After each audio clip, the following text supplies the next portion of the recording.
Second semester का जब हम पूरा प्रैक्टिकल देखेंगे, एक बार और इस बारे में बात हो गई है हमारी। हमको मेनली देखना है डिसीज, हमारे प्लांट में कौन कौन से डिसीज होते हैं ना, चाहे वो वायरस से हो, बैक्टीरिया से हो, एल्गी से हो, फंजाई से हो। थ्योरी में भी सेम चीज़ है, प्रैक्टिकल में भी सेम चीज़ है, तो हमको ये देखना है। इसके अलावा बैक्टीरिया का आइडेंटिफिकेशन कैसे करेंगे, तो बैक्टीरिया को पहले आइसोलेट करने के लिए मीडिया बनाते हैं, उसका ग्राम स्टेनिंग करते हैं। अभी डीएसई जो फोर्थ सेम में पढ़े उनके में भी सेम है, तो वो लोग भी ये पढ़ेंगे, आप भी ये पढ़ोगे, ठीक है, दोनों में ये चीज़ हमको पढ़ना है। उसके बाद हमको कुछ कुछ एल्गी और फंजाई नाम से दिया हुआ है, उसका हमारे पास जितने का सैंपल है लैब में उसको हमको करके देखना है, ठीक। तो टाइम टाइम पर उसको आगे करते जाएंगे। अभी हम लोग आपका प्रैक्टिकल का फर्स्ट पार्ट शुरू करने वाले हैं, ठीक है, जिसमें आपको मेनली क्या स्टडी करना है, हमको स्टडी करना है इसमें वायरस, बैक्टीरिया और फंजाई के द्वारा संक्रमित पौधों का संग्रहण कलेक्शन करना है हमको, प्लांट का कलेक्शन करना है प्लांट का, ठीक है। तो ये क्या होता है, जैसे जो थोड़े और बड़े लैब रहते हैं ना, वहाँ पर इन सब का प्रॉपर कलेक्टेड वाले फॉर्म को ना इसे प्रिजर्व करके रखा जाता है।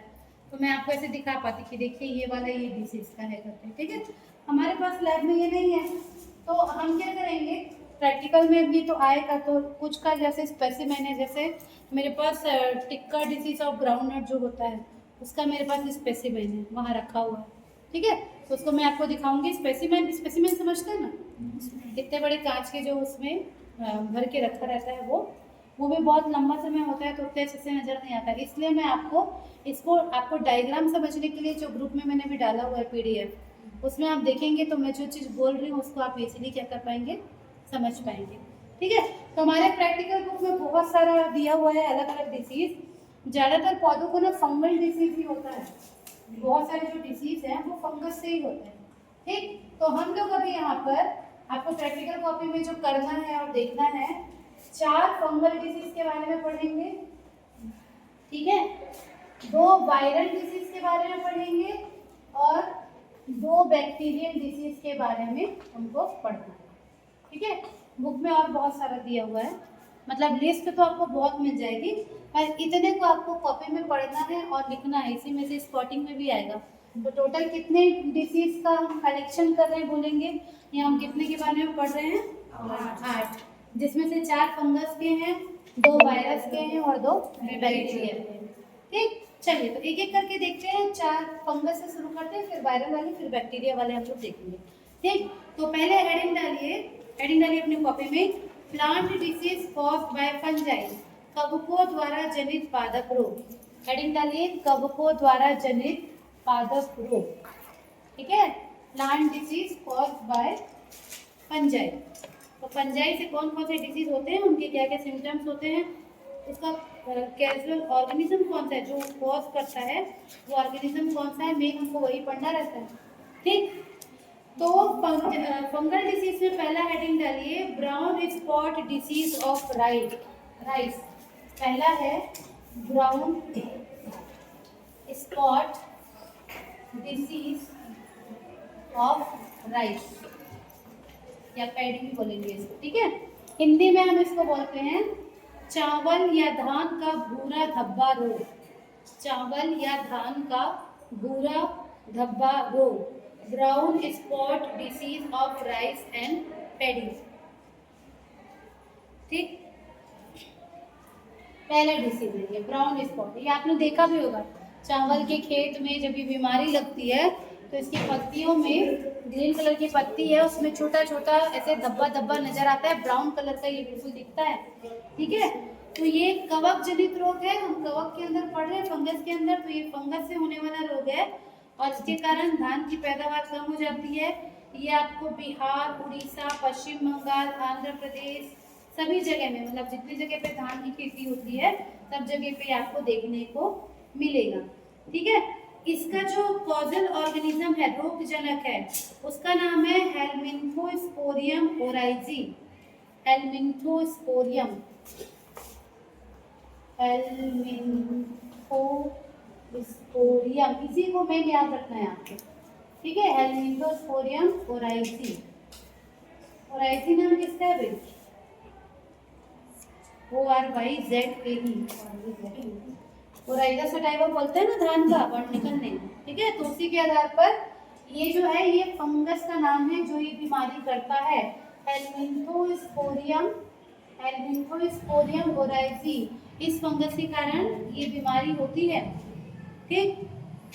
अब देखते हैं इस बीमारी के लक्षण, कैसे आपको पता चलेगा कि यही बीमारी उस धान के पौधे में हुई है। तो इसका लक्षण क्या है, देखिए, इस रोग के कारण पत्तियों पर गोलाकार भूरे रंग के धब्बे बन जाते हैं। अब अपना मोबाइल निकालो, मोबाइल निकालो, निकालो। अभी जो PDF बुक भेजी है उसका पहला वाला खोलो।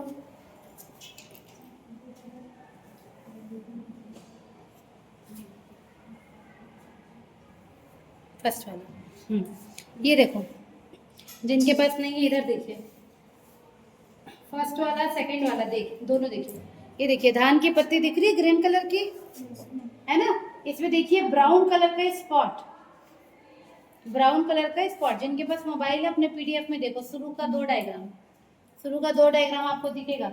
बिल्कुल इस तरह से ब्राउन कलर का स्पॉट नजर आता है। देखो धान की पत्ती, चावल की पत्ती इतने सुंदर ग्रीन कलर में है और उसमें आपको इस तरह से ब्राउन ब्राउन कलर का स्पॉट नजर आएगा। ये जो ब्राउन कलर का स्पॉट है इसके चारों ओर थोड़ा सा येलो येलो टाइप का भी कलर नजर आएगा। येलो कलर का मतलब ही वही होता है कि वहाँ पर के सेल को ये जो फंगस है इसने मार दिया है, वहाँ पर से क्लोरोफिल पूरा क्या हो चुका है, नष्ट हो चुका है ना। मतलब अब ये पत्तियां जो है ये फोटोसिंथेसिस करने के ज़्यादा लायक बची नहीं। तो जब ये नहीं बचेंगे तो पैदावार जो है ऐसे ही क्या हो जाएगी, कम हो जाएगी, ठीक है। तो इस रोग के कारण पौधों की पैदावार कम हो जाती है और दाने भी प्रभावित हो जाते हैं, जिससे उनकी अंकुरण क्षमता पर भी क्या होता है, विपरीत प्रभाव पड़ता है, ठीक है। पत्तियों पर तिल के आकार के भूरे रंग के काले धब्बे बढ़ जाते हैं। तिल, तिल समझ रहे, छोटा छोटा, उसी के आकार का, एकदम छोटा छोटा ही बनेगा। ज्यादा टाइम होता है तो उसका साइज भी बढ़ता है और उसका अमाउंट भी बढ़ते जाएगा। शुरुआती तौर पे एक आध जगह पे दिखेगा, बाद में क्या होगा, ये पूरी तरह से फैलते जाता है, ठीक है। पत्तियों पर ये पूरी तरह से बिखरे होते हैं। धब्बों के बीच का हिस्सा उजला या बैंगनी कलर का होता है और बड़े धब्बों के किनारे गहरे भूरे रंग के होते हैं। धब्बों के बीच का भाग पीलापन लिए या थोड़ा सा धूसर रंग का हो जाता है, मतलब मटमैला टाइप का आपको ये नजर आएगा, ठीक। तो ये डायग्राम आप इसमें देख सकते हैं, बुक में भी दिया है। अभी मत लिखिए, इसका PDF भेजूंगी, प्रैक्टिकल कॉपी में इसको ऐसे ही पॉइंट पॉइंट वाइज में करके लिखना, ठीक। उग्रावस्था में पौधों के नीचे से ऊपर पत्तियों के अधिकांश भाग में धब्बे बढ़ जाते हैं और कई बार ये धब्बे आपस में मिलकर और बड़े रूप में भी ले लेते हैं। जैसे यहाँ पर देखिए ये आसपास जो दिख रहा है ना, जब ये और बड़ा होते जाएगा तो ये सब मिल के और बड़ा सा बन जाएगा, पूरी पत्तियों को क्या कर देता है, खराब कर देता है, ठीक है। तो ये और ज्यादा मिलकर बड़े हो जाते हैं और पूरी पत्तियों को क्या कर देते हैं, सुखा देते हैं, पत्ती पूरी सूख जाएगी। इस रोग का प्रकोप तैयार धान में कम उर्वरता वाले क्षेत्र में मई से सितंबर माह के बीच अधिक देखने को मिलता है। तो जब धान लगभग पककर तैयार होता है तब जनरली ये वाला जो रोग है वो हमको देखने को मिलता है। और इसके लक्षण जड़ के अलावा पौधों के सभी भाग पर रोग के लक्षण नजर आते हैं, ठीक। और इससे चावल का रंग भी धब्बे रंग का हो जाता है, मतलब उसका कलर भी चेंज हो जाएगा और कई बार उसकी पैदावार भी क्या हो जाती है, कम हो जाती है। तो ज़्यादा इसका जो असर है वो पत्तियों पर दिखेगा, लेकिन आपको उसके अलावा भी सब जगह पर इसका रोग देख, इसका जो क्या बोलना चाहिए, प्रभाव है वो देखने को मिलेगा, ठीक। तो इतना पॉइंट हमको brown spot disease of rice. तो आपको कैसे लिखना है, पहले आप हेडिंग में क्या लिखेंगे, जो इसका हेडिंग दिया हुआ है ना, ये आपका हो जाएगा एक्सपेरिमेंट नंबर 1। एक्सपेरिमेंट नंबर 1 के ऊपर आप लिखेंगे एम क्या होगा, वायरस, जीवाणु एवं कवकों द्वारा संक्रमित पौधे का संग्रहण करके अध्ययन करना, ये आपका एम हो जाएगा, ठीक है। उस एम के अंदर आप ए करके लिखेंगे, क्या लिखेंगे, कवकों द्वारा उत्पन्न रोग। ए क्या हो जाएगा, कवकों द्वारा उत्पन्न रोग, है ना, मतलब कवकों द्वारा जनित पादप रोग। और उसके अंदर 1 करके आप ये वाले डिसीज को लिखेंगे, कौन सा, brown spot disease of rice. फिर यहाँ पर आप क्या लिखेंगे, रोगजनक का नाम।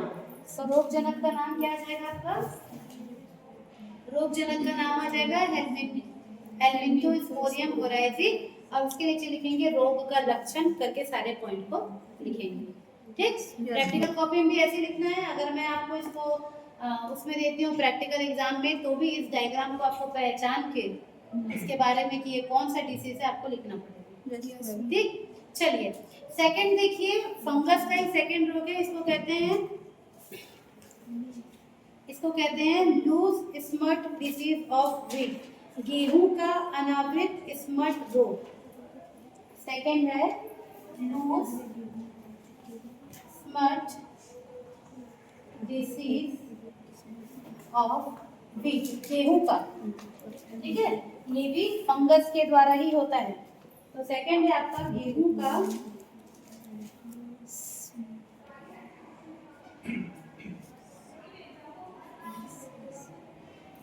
ठीक है, गेहूं का अनावृत स्मट रोग। तो ये गेहूं की फसल की एक गंभीर रोग है जिसके कारण गेहूं की पैदावार भी क्या हो जाती है, कम हो जाती है। ठीक है, इसका जो कॉजल ऑर्गेनिज्म है, रोग जनक है, इसका नाम है अस्टिलिगोन्यूडा। अस्टिलिगोन्यूडा नाम लिख लीजिए।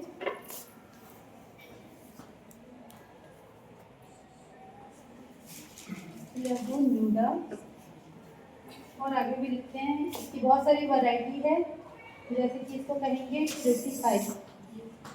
ट्रिटिकाइट, ट्रिटिकाइट किसका नाम है भाई? ट्रिटिकाइट किसका नाम है?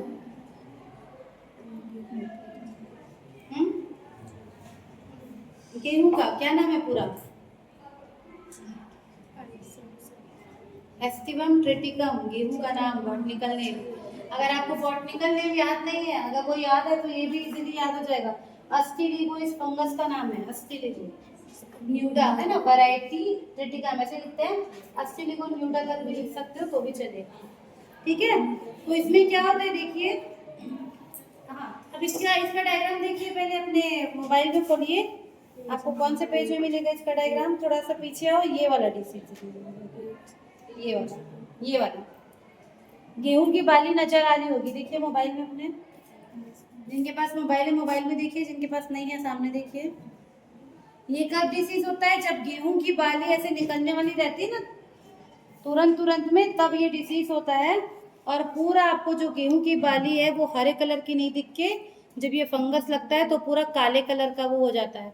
आप उसको छुओगे ना तो ऐसे वो राख जैसे आपके हाथ में आ जाएगा, मतलब गेहूं वहां पर बचा ही नहीं, समझ रहे? जब आप उसको ऐसे छू के देखेंगे तो आपको काला काला से हाथ में आ जाएगा, राख के जैसे। तो पूरा ये डिसीज इस तरह से पूरा जो हरा है वो काला हो जाता है इसमें। ठीक है, तो इसमें क्या होता है देखिए, गेहूं के पौधों में इस रोग के लक्षण, इसकी जो गेहूं की बाली निकलने के पश्चात दिखाई देता है। इस रोग से ग्रस्त पौधों में इसकी जो बालियां हैं वो पूरी तरह से काली हो जाती हैं और उसमें गेहूं के दाने भी आगे फिर नहीं बन पाते, मतलब पूरी की पूरी पैदावार क्या हो जाएगी, खत्म हो जाएगी। इस रोग से ग्रस्त पौधे में सामान्य बालों के स्थान पर इनका जो अंडाशय होता है उसमें काले रंग के पाउडर के समान स्मट स्पोर भर जाते हैं। ठीक है, और वो पतली झिल्ली से ढके हुए रहते हैं।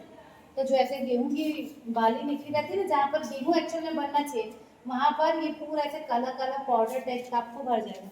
आप छुओगे ना एक बार तो ऐसे पूरा ये होता है। जब ये गेहूं की बाली परिपक्व हो जाती है तो इसकी झिल्ली फट जाती है और स्पोर बाहर आ जाते हैं और वायु के द्वारा ये फिर से फैल जाते हैं। ये जो स्पोर है इनको क्लेमाइडो स्पोर भी कहते हैं। ठीक है, और रोगजनक का नाम आपने देख लिया, अस्टिलिगोन्यूडा, वैरायटी ट्रिटिकाई। ठीक है, इसके जीवन चक्र में दो तरह के इसके कवक के जाल दिखते हैं। ये जब फंजाई पढ़ेंगे तो थोड़ा अच्छे से इसको पढ़ेंगे कि प्राइमरी होता है, सेकेंडरी होता है ना। फंगस में माइसीलियम जो होता है प्राइमरी होता है, फिर उससे थोड़ा मैच्योर होता है तो सेकेंडरी होता है। तो दोनों टाइप का इसके अंदर हमको देखने को मिलेगा। ठीक, तो 3-4 पॉइंट है इसके अंदर आपको पढ़ना है। किसके अंदर? Loose smut of wheat. चलिए तीसरा डिसीज है, इसको तो आपने बहुत अच्छे से देखा हुआ है, red rot of sugar cane. Red rot of sugar cane, इसका भी हमारे पास स्पेसिमेन है ना, पर उसमें अच्छे से दिखता नहीं है कि वो शुगर केन है। तो ये आपने तो अपनी आंखों से लाइट देखा हुआ है ना। गन्ना खाते हो कि नहीं? कौन नहीं खाता? गन्ना खाए हो तो गन्ने को कभी आपने से छीला होगा तो अंदर आपको रेड कलर का ऐसे पूरा लाइन दिखा होगा, है ना। उसको भी खा गए होगे, कुछ नहीं होगा खा लेते हैं। वो क्या एक्चुअल में पूरा फंगस का इन्फेक्शन है, नहीं खाना चाहिए। ठीक है, तो ये जो red drop of sugar can है ये हमको गन्ने में देखने को मिलता है, और इसका जो पॉजिटिव ऑर्गेनिज्म है इसका नाम है कोलेटोट्राइकम फैल्केटम। कोलेटोट्राइकम, कोलेटोट्राइकम है ना। एक्सटर्नल इसी को पूछते हैं भाई, जब एक्सटर्नल आते हैं ना तो इसी को नाम को पूछते हैं, फैल्केटम। आपको नहीं पूछेंगे red rot of sugar cane क्या होता है, सबको पता है कि गन्ने का रोग है। किससे होता है वो पूछेंगे, क्योंकि ये और किसी को नहीं पता, बॉटनी वालों को पता होता है। कोलेटोट्राइकम फैल्केटम, ठीक। तो आपके मोबाइल में फिर से देखिए सेकंड नंबर पे, नहीं यहाँ पर आपको दिखेगा। हमने ये रोग को किस में देखा है, गन्ने के तने में देखा है।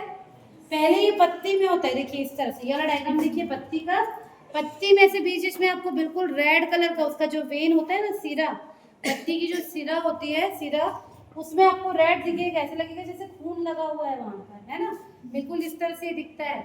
पहले पत्ती में होता है, फिर बढ़ते बढ़ते ये किस में पहुंचता है, तने में पहुंचता है, और जब ये थोड़ा सा रहेगा तब आपको ऐसे रेड का लाइन दिखेगा। जब ये और ज्यादा बढ़ता है तो गन्ने को पूरा अंदर से खोखला कर देता है, ठीक है। तो उस स्टेज पे तो फिर गन्ना बिकेगा भी नहीं अगर किसी की पैदावार है तो, ठीक। तो वहां तक पहुंचने के पहले हम लोग बेच देते हैं, और गन्ना जूस वाला उसको मस्त निकाल के जूस दे के पीता है, और हम बोलते हैं वाह हेल्दी सब कुछ पी रहे हैं, ठीक है। तो उसके गन्ने को देख लिया जो उसमें डालते रहता है, तो लाल वाला गन्ना तो नहीं, ठीक। तो इसमें क्या क्या होता है देखिए, यह गन्ने का प्रमुख रोग है जो तने को प्रभावित करता है और फसल को अत्यधिक क्षति पहुंचाता है, क्योंकि पैदावार कम हो जाएगी, ठीक है।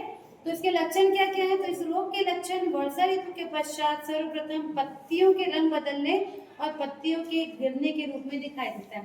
तो जिसने गन्ने की खेती की हुई है, जैसे ही बारिश का थोड़ा सा सीजन खत्म होता है तो उसकी पत्ती में पहले नजर आता है। जब ये नजर आता है ना, उसी समय क्या करते हैं, सारे रोग से बचाव के हमारे पास इलाज है ना, बहुत सारे केमिकल हैं जो डालते हैं। तो अगर किसी किसान को जो ये कर रहा है, वो जैसे ही नजर आएगा वो उस पर छिड़काव कर देगा ना, तो आगे ये नहीं फैलता है, क्योंकि पहले ये पत्ती में होगा, पत्ती सूख के गिर जाती है, ठीक है। तो पत्तियों के रंग बदलने और पत्तियों के गिरने के रूप में दिखाई देता है। रोग के प्रारंभिक चरण में सर्वप्रथम पत्तियों का रंग बदलने लगता है और निचले सिरे से तीसरी या चौथी पत्ती झुककर से लटकने लगती है, बाद में सभी पत्तियों तक फैल जाते हैं। तो पत्तियों की मध्य नाड़ी जो होती है, मिड रिब वाले भाग में गहरे लाल रंग के धब्बे बन जाते हैं, जो लंबाई में कैसे होते हैं, बढ़ते जाते हैं। पहले एक जगह धब्बा टाइप का बनेगा, फिर वो ऊपर नीचे पूरा ऐसे जहां जहां तक उसका सिरा है वो क्या होता है, बढ़ने लगता है, जिसके मध्य भाग हल्के पीले और भूरे रंग के हो जाते हैं।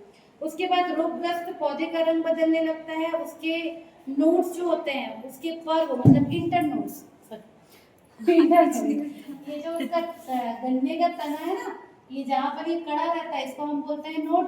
ये वाला पोर्शन क्या है, नोड, और ये वाला पोर्शन कहलाता है इंटर नोड, है ना। इसको कहते हैं पर्व संधि, उसके बीच का।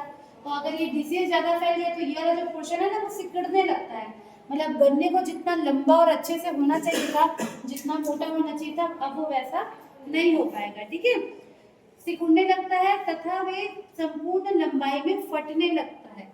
यहाँ पर जब पत्ती में पहले हुआ, फिर जब इसके अंदर आएगा तो ये बीचों बीच ऐसे लाल रंग का बनेगा, और गन्ना जो है ना से बीच से पूरा फट जाएगा, मतलब वो पूरा उसको क्या कर देता है, खोखला कर देता है, वो बीच से फट जाता है। इन फटे हुए भागों का रंग बदलकर लाल हो जाता है, और बीच मतलब बीच का पोर्शन भी क्या हो जाता है, पूरा लाल बन जाता है। उसके बीच में क्या बन जाएगी, कैविटीज बन जाएगी, मतलब आपका गन्ना क्या हो गया, खोखला हो गया, अब वो नहीं दिखेगा, समझ गया। वजन में बिकता है गन्ना भी, तो वो अब क्या होगा, नहीं बिकेगा। तो देखो गन्ने में जब आप देखोगे तो इस तरह से नजर आएगा, ऐसा गन्ना नहीं खरीदेंगे ना हम।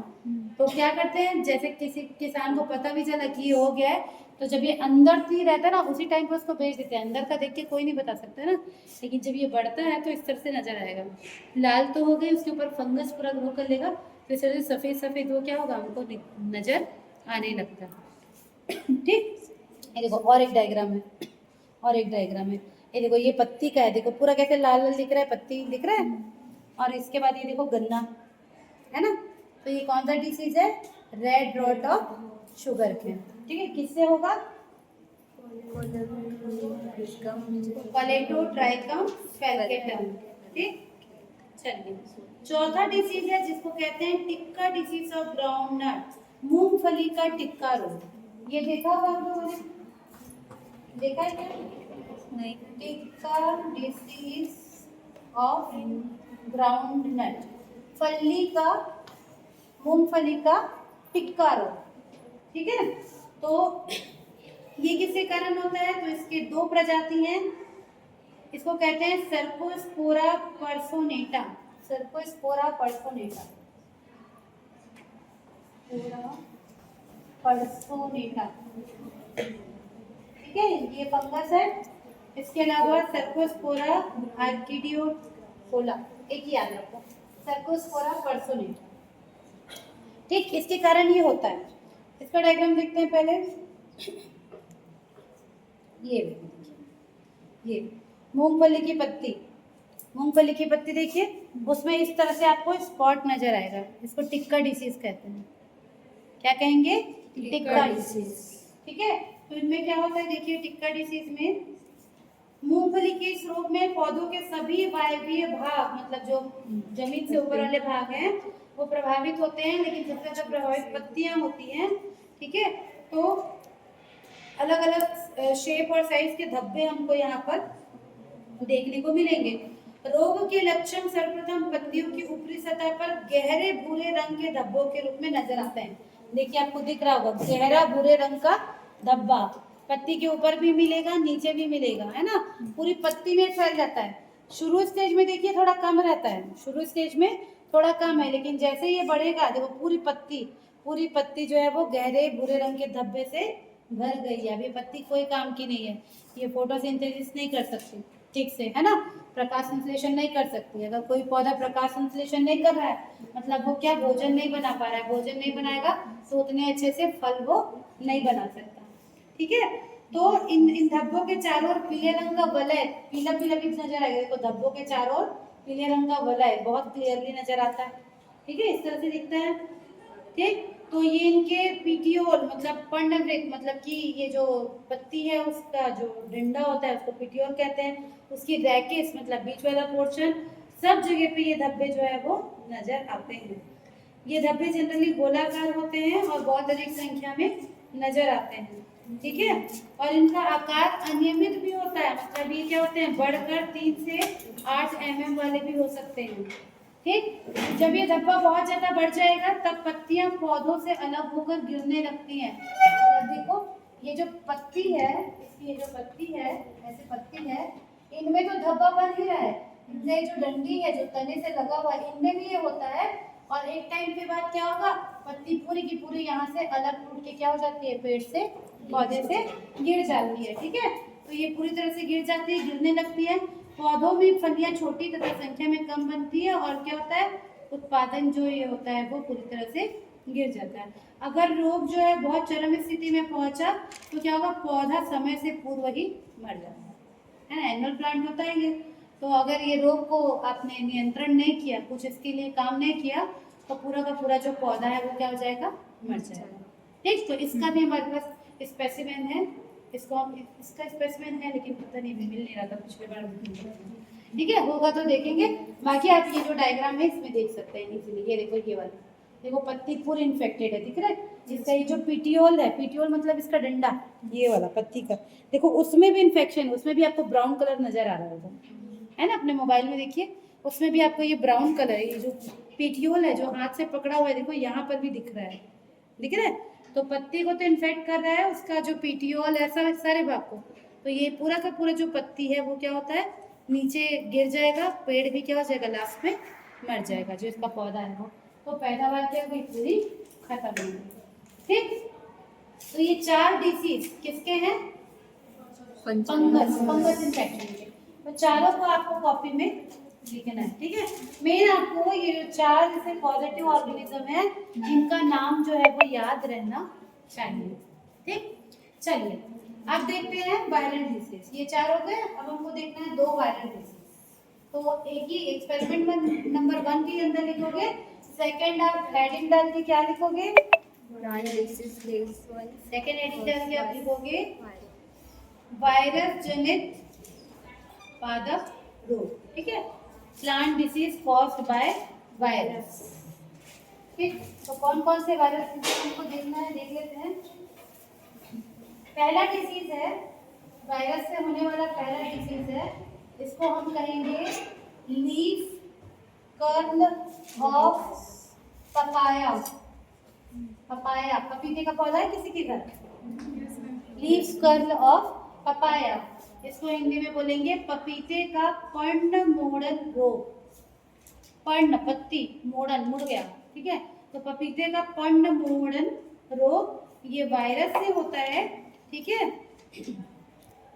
इसका जो रोग जनक है, इसका जो कॉजल ऑर्गेनिज्म है, ये टोबैको वायरस 16 किससे होगा? इसके वायरस का नाम है टोबैको वायरस 16, उसी से ये भी होता है, टोबैको वायरस 16, ठीक है। हमने टीएमवी देखा ना, टोबैको मोज़ेक वायरस के बारे में हम लोग बात किए हैं, तो टोबैको का ये वायरस है जो ये करता है।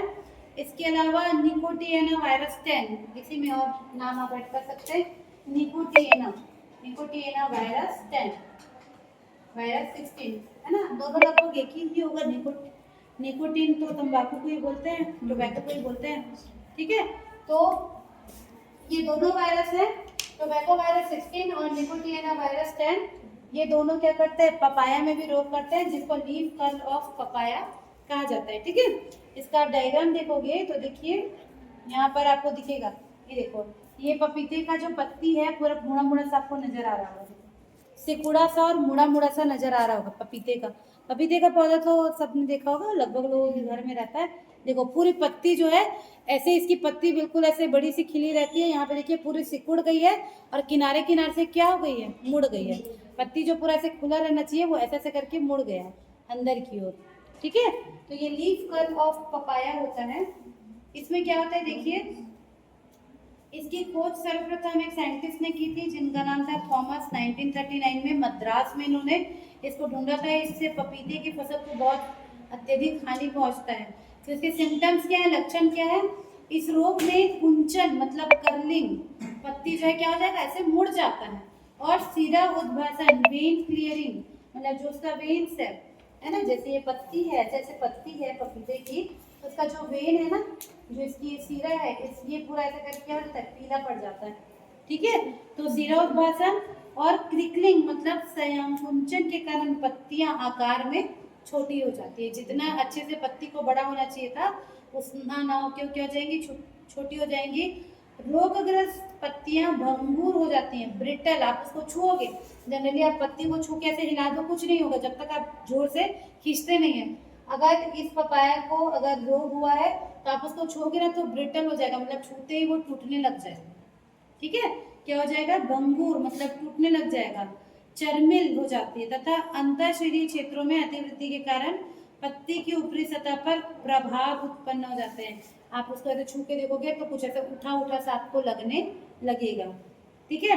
पत्तियों के किनारे नीचे की ओर मुड़कर कपनुमा संरचना बना लेते हैं, मतलब पत्ती जो ऐसे ऐसे खिली हुई होना चाहिए वो ऐसा करके मुड़ जाएगा, है ना, ऐसे पूरा मुड़ जाएगा पत्ती। तो पत्ती मुड़ेगा तो क्या होगा? फिर से वही फोटोसिंथेसिस नहीं कर पाएगा। पर्णवृत्त टेढ़े मेढ़े हो जाते हैं, मतलब जो उनका पिटियोल है जहाँ ये डंडा जुड़ा हुआ है ये सीधा ना होकर टेढ़ा मेढ़ा हो जाएगा, और पुष्प या फल विकसित नहीं हो पाते हैं, फल ही नहीं लगेगा।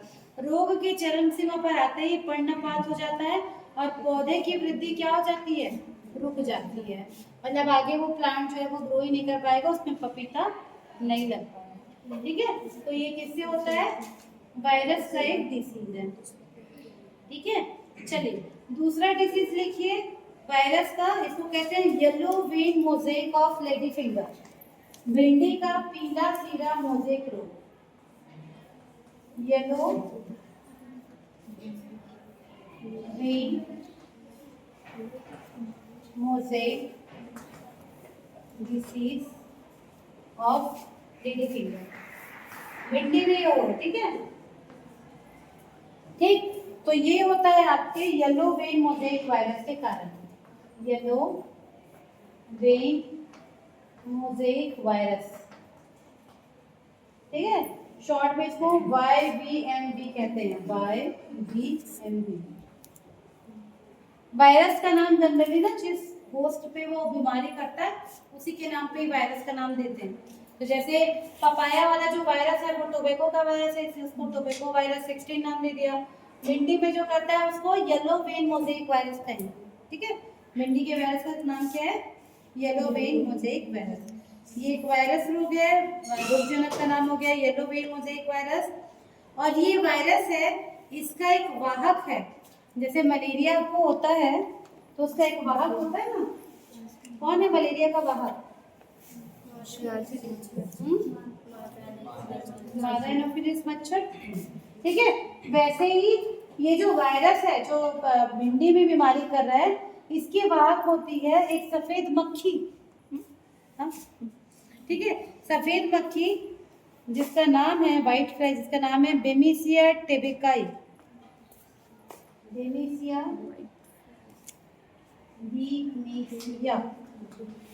टेबेकाई। ये एक सफेद मक्खी है जो इस वायरस को फैलाती है। ठीक है, तो यह रोग सफेद मक्खी के द्वारा फैलता है। तो क्या होता है, ये जो सफेद मक्खी है ये पौधे का रस चूसते समय वायरस को स्वस्थ पौधे में पहुंचा देती है। देखो, मक्खी को भी भिंडी पसंद है। इंसानों को तो पसंद होता ही है ना, कोई ऐसा नहीं होगा जिसको भिंडी अच्छा नहीं लगता है। कोई भिंडी सबको पसंद है, मक्खी को भी पसंद है। तो मक्खी क्या करती है, जब एक प्लांट से रस चूसते रहती है, वहां अगर ये वायरस प्रेजेंट है तो वहां से वो चूस लेगी और जाके जब किसी स्वस्थ पौधे को फिर जाकर उसके ऊपर चूसती है रस को वहां पर, तो ये वायरस को क्या करती है, पहुंचा देती है। ठीक है, तो ये ऐसे ही फैलता है। अब इसके सिम्टम्स क्या, लक्षण क्या है, देखिए। सबसे पहले पत्तियों की सिराएं पीली पड़ जाती हैं। डायग्राम देखो, ये देखो बेचारा पत्ती दिख रहा है, हरा कलर तो इसका गायब ही हो गया है। दिख रहा है, पूरी पत्ती कैसी हो गई है, पीली पड़ गई है। किसी के घर में है भिंडी का पौधा? नहीं है, देखिए हो ना भिंडी का पौधा। हाँ, तो ग्रीन कलर से क्या हो गया, पूरा येलो हो गया है।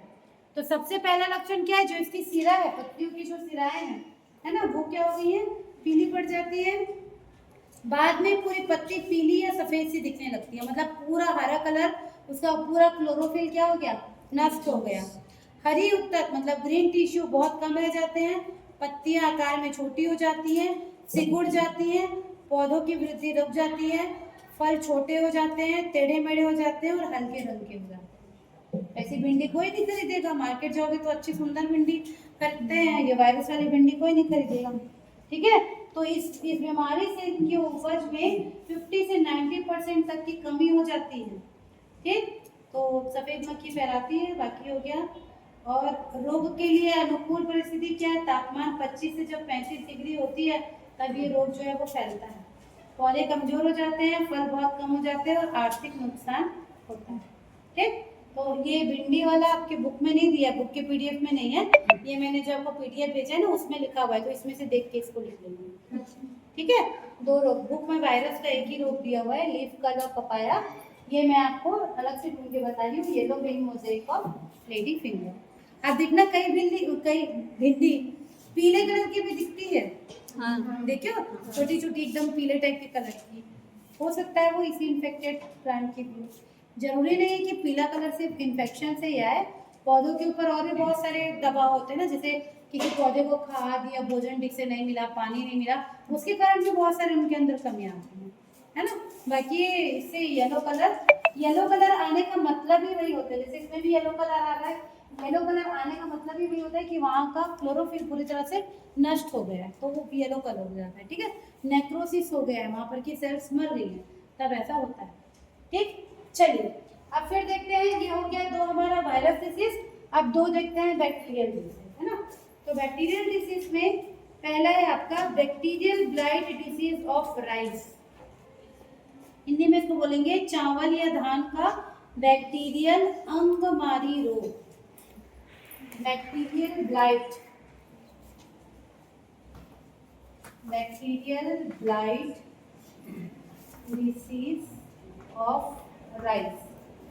ठीक है, धान या चावल का बैक्टीरियल अंगमारी रोग, और ये होता है, इसका जो कॉजल ऑर्गेनिज्म है ये होता है ज़ैंथोमोनास ओराइजी, ज़ैंथोमोनास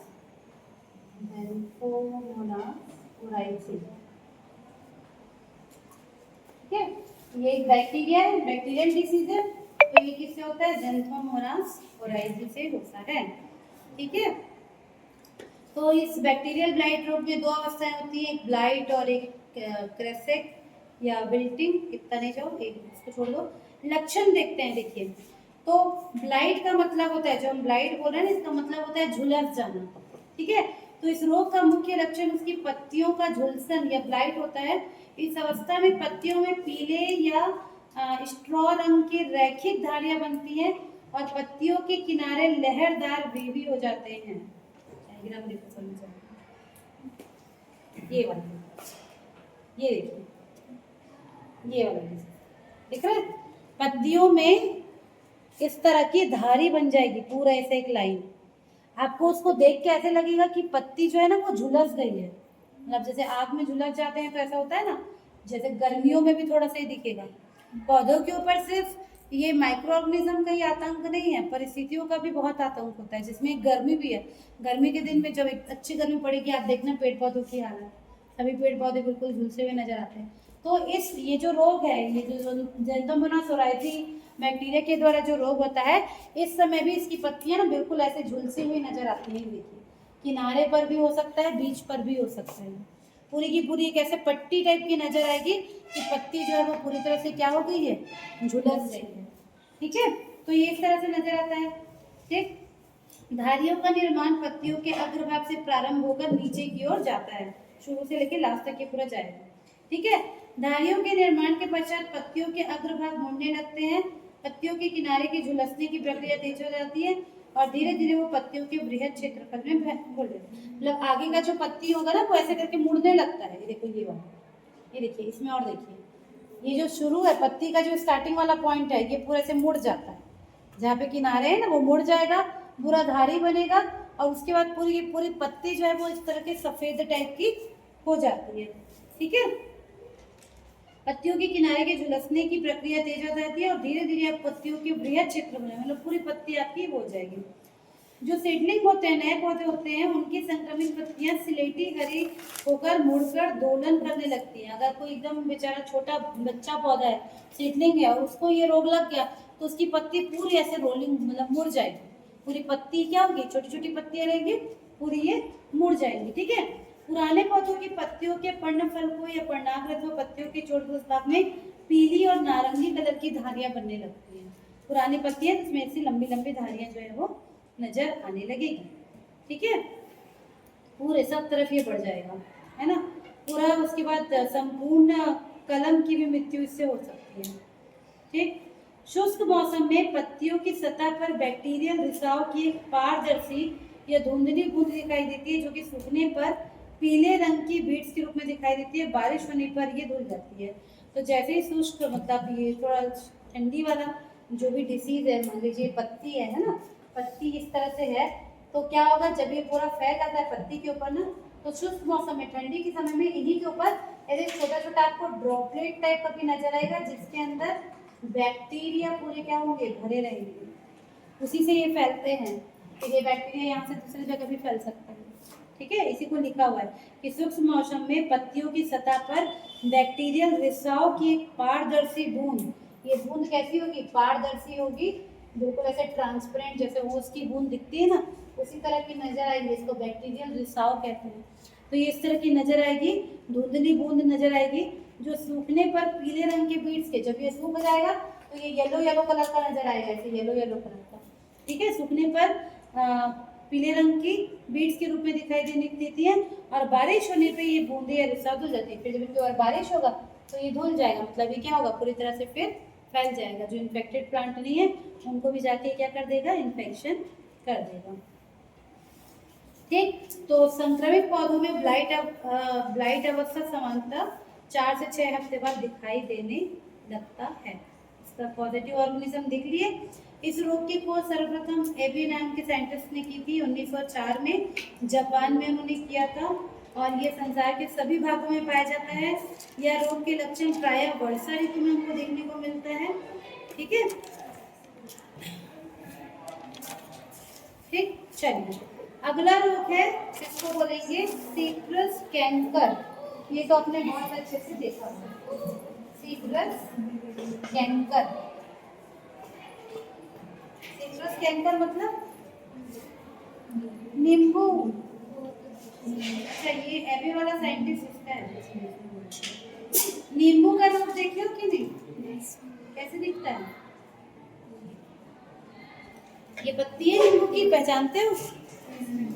नींबू है सबके घर में, ये नींबू। और नींबू के ऊपर का ये वाला रोग, ये देखा है आपने? देखे हो ना, नींबू के ऊपर होता है। हालांकि ये अंदर तक उतना इन्फेक्ट नहीं करता है, अंदर तक उतना इन्फेक्ट नहीं करता है, क्योंकि नींबू थोड़ा एसिडिक है। जितने भी हमारे सिट्रस फ्रूट है वो सब क्या होते हैं, एसिडिक होते हैं, तो उतना ज़्यादा नहीं पनपता। लेकिन ये जब पत्तियों में होता है ना, ये जब पत्तियों में होता है तो क्या होता है, पैदावार को कम कर देता है। कोई भी बीमारी अगर पौधों में लग रही है तो उसका सीधा सीधा असर ये पड़ता है कि वो क्या करता है, पैदावार को कम कर देता है। ठीक है, तो ये जो एबे वाला साइंटिस्ट थे वो इसी के थे भाई, मैं उसमें बोल डाली। नींबू का रोग उन्होंने खोजा था 1904 में।